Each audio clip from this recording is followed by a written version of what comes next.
What's up, y'all? Cam and the Professor from the Hold the Line team back again with our picks and prop bets for Week 13 of the NFL season. Quick recap from last week: 2-1 on my game lines. The Bucks dominated the Giants 30-7, so they covered at -6. And the Cardinals and Seahawks easily secured the under 48 with like a 16-6 game, which the Seahawks won. That might have been the most free bet of the weekend for me, actually. So I'm glad I did that one on air. My miss was the Lions and Colts over 50, as the Colts offense was completely anemic and scored 6 points in total. That would have been a lot of slack for the Lions to pick up. Not that they haven't done that before, but not to be this time. I think they won 24-6, so well under the 50-point threshold I would have needed. 2-1 overall on those, so pretty solid. Player props, not quite as good. I went 1-2 there. Jared Goff had a good day. I think he had like 265 yards passing, so he secured his over. Kyler Murray somehow threw for 280 yards, even though the Cardinals scored 6 points. So I don't know how. I guess James Conner only had 7 rushing attempts. well, yeah, he 7 attempts for like 8 yards or something Yeah. ridiculous like that. So I guess all the yards came from Kyler, and they still scored no points. So I guess I would have bet that again, honestly. Like if I say the Cardinals are going to score 6 points, Kyler's going to go under passing total. Yeah. Like that's just kind of how I see that, especially in the rain, which it was raining. And then my last one was Hurts over 217.5. He did not need to throw the ball much because Saquon was busy having 300 yards from the line of scrimmage. Yeah. So you kind of got to take that for what it is. Saquon had a day. Proud of him for that. But Hurts really just game managed at that point. So he went under his total. I will save the best news, and I'll let you go over your game lines and props first.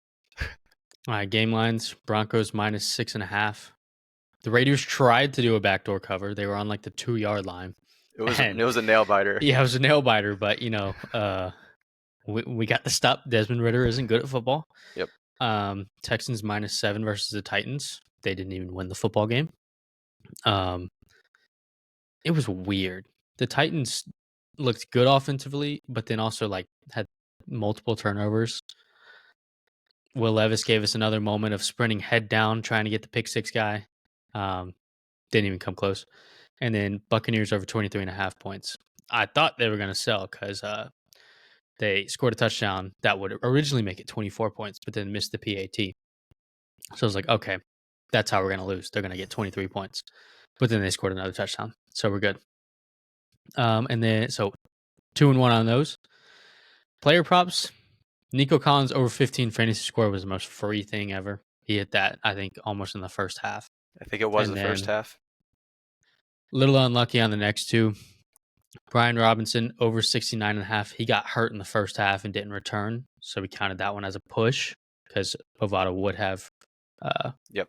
voided that one. But then David Montgomery over 55.5 rush yards. He got hurt on the first drive of the second half.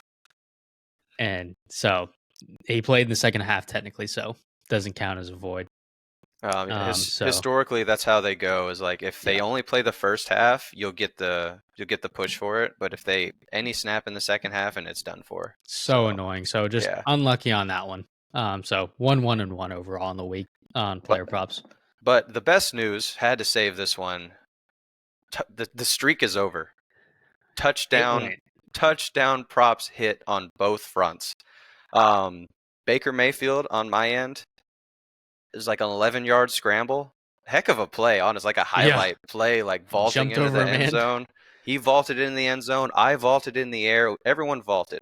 And we all went home with money. So Baker's plus 400 touchdown hit. And then which one did you have? Nick Westbrook-Akine plus 350. He had a big play touchdown. That's normally what his touchdowns are. They both happened within like a span of like 15 minutes too. Like I texted you screaming about Nick Westbrook-Akine, and then 10 minutes later, Baker Mayfield is flying into the end zone. So yeah, they both hit within like 15 minutes of each other. Couldn't have happened in better fashion. So let's hope we'll go into week 13, hoping that momentum carries over. We've got our game lines, we've got our props, and we've got another couple touchdown bets for you. So we'll go ahead and get started. If you want to start us off, Will, with game lines. Game lines. You'll see a theme with mine, but but I won't tell you the theme. You just got to guess. Um, Colts over 21.5 points.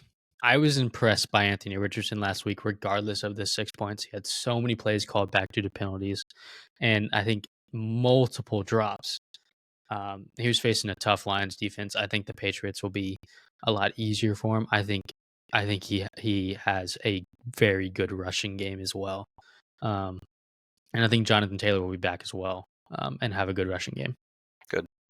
My first one, I was gonna do the straight up upset, and then we talked, and then I realized I didn't. I wanted to make sure I played it safe, because if we're gambling, like we don't want to bet like fans. We want to bet safely and responsibly. So I'm going Steelers +3.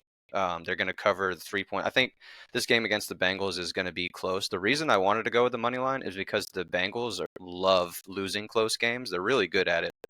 You've got two. I think Mike Tomlin's a fantastic coach, and I think Zach Taylor's a bad coach. So when you have those two things going at each other, the good coach generally wins. But in this case, I'll at least take the good coach to cover in what I think will be a competitive game against two pretty good offenses. Yeah, the Bengals are like the Kansas of the NFL. Kansas always loses one score games, and the Bengals always find a way to lose. Yep. My next one, Rams over 24.5 points scored. Saints defense has been horrible in the past few weeks, ever since they traded Marshawn Lattimore. I think Puka goes crazy. I think Kyron goes crazy. Cooper Cup probably won't get the volume, but he'll probably somehow score 2 touchdowns still, like he has been. So, yeah, Rams over 24.5 points. All right, so my next one is Seahawks money line straight up. It's at -110 last time I looked. No idea why this line is the way it is. They are playing the Jets, and the Jets are a little bit of a dumpster fire. So if I can get the Seahawks, who are a divisional leader, at almost even money, I'm just going to go ahead and take that. And if it is not in God's will, then it is not in God's will, and I'll take the L. But the Seahawks should win this game. Their defense has been very good the last few weeks, shut down the Cardinals offense, who can be pretty explosive at times, and the Jets are not that. And I also think Brees Hall is questionable to play. He might not even play, so it'd be a Braylon Yeah. Allen show, and I think that also helps the Seahawks' chances as well. So I'll take their money line. Yeah, I was shocked that they were not favored by at least 2.5, something Couldn't like believe it. that. My final one, I think you guys will guess the theme by now. Bucks over 26.5 points total. Panthers just gave up a decent amount to um, the Chiefs last week. Bucks offense has been looking good. Bucky Irving was put on a show last week. Mike Evans is back. I think they'll just keep it rolling. Baker has been playing at an MVP level all year. So I think it's 26.5 is they can score 27 easily. And on the other side of that coin, I'm going to take the Panthers over 20.5 points. It's actually at even money, so pretty solid value. They just got into a shootout with the Chiefs. They've looked different the last couple weeks, especially offensively. I think Bryce Young's getting some confidence. I think the team as a whole is getting some confidence. And you put up a fight against the Chiefs like that, like in your head, you kind of feel like you can keep up with anyone. I don't know if they necessarily win this game, but I do think they'll be able to put up points, and it becomes somewhat of a prototypical shootout between these two NFC South teams. So if you're listening, you can take both of ours. You could also just take the overall. We both think it's going to be a fairly high scoring game. Yeah. Player props. What do you got first? First one, we're going back to that Rams game. Kyron over 83.5 rush yards. He came close against a good Eagles front last week, and I think that they'll just get up and he's going to be able to gash that defense. He gets 15, 16 carries a game at the least. I think he gets 20 plus this week. So 83.5 I think is a slam dunk. I'm going to go back to my Steelers Bengals game. I'm going with George Pickens over 71.5 receiving yards. The Bengals defense has left much to be desired, especially through the air. They tend to get into shootouts anyways, so if you're going to go in a shootout, your best receiver is probably going to do well. And George Pickens also has a good history versus the Bengals in particular, so I think 71.5 is a pretty low line for him. I think he gets closer to 100 yards in the air. Then we're going to go back to that Bucks Panthers game and Bucky Irving over 78.5 all purpose yards. He put on a show last week. He is taking over this backfield. and he's so explosive. I think he had like a 50-yard run last week. Yeah, So I he's a mean, home like run hitter. it takes him one play to get 75% of this. And I was looking at rushing yards, I was looking at receiving yards.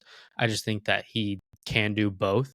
So, like, say he has a bad rushing game, but has a 60-yard screen pass catch, something like that, then we get it. So I think his rushing and receiving line, both them individually are fine, but I put him together because I think he can have a good game on both fronts. On the other side of this, same game, I'm going to go Chuba Hubbard over 64 and a half rush yards. He's fifth in rushing yards this season.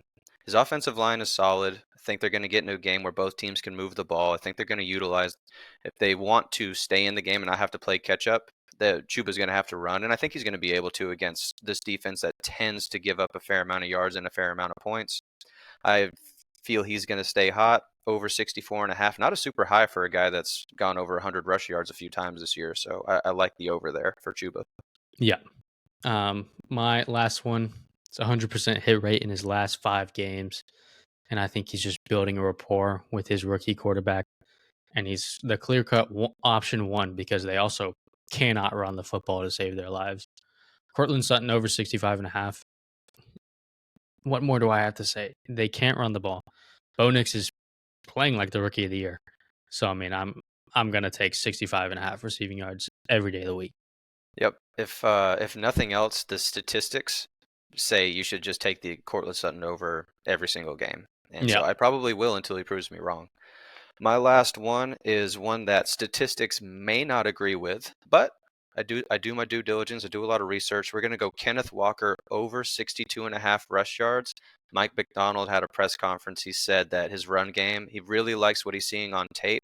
It's not necessarily resulting in yards and automatic success yet, but he likes what he sees. They're executing, and they're about to face a run defense that is in the bottom 10% of the league. I think Kenneth Walker has a bounce back game, goes over 62 and a half rush yards here.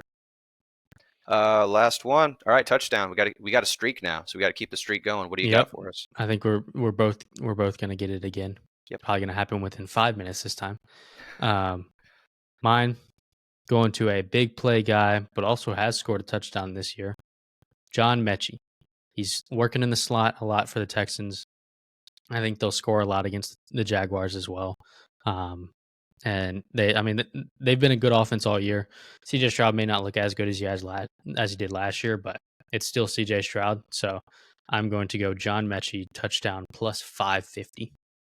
All right, mine little under the radar here. Haven't seen a ton of him yet, but each week he's going to get more and more carries. They said he was going to be more involved in the offense. Jonathan Brooks for the Carolina Panthers, RB2 behind Chuba.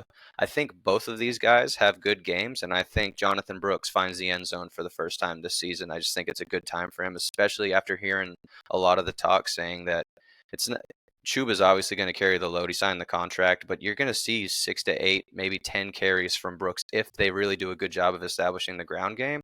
Gives him a lot of opportunities to find the end zone. He can also be a home run hitter, so we might have that going for us as well. So Jonathan Yep. Brooks plus 350. Anything else before we sign off? Nope, I don't think so. All right, that's going to do it. We will be back as always next Wednesday for our college football podcast, and then we will be back the following Friday to recap Week 13 of the NFL and go over our picks for Week 14. Thanks for listening, and we'll see you guys next time. See y'all.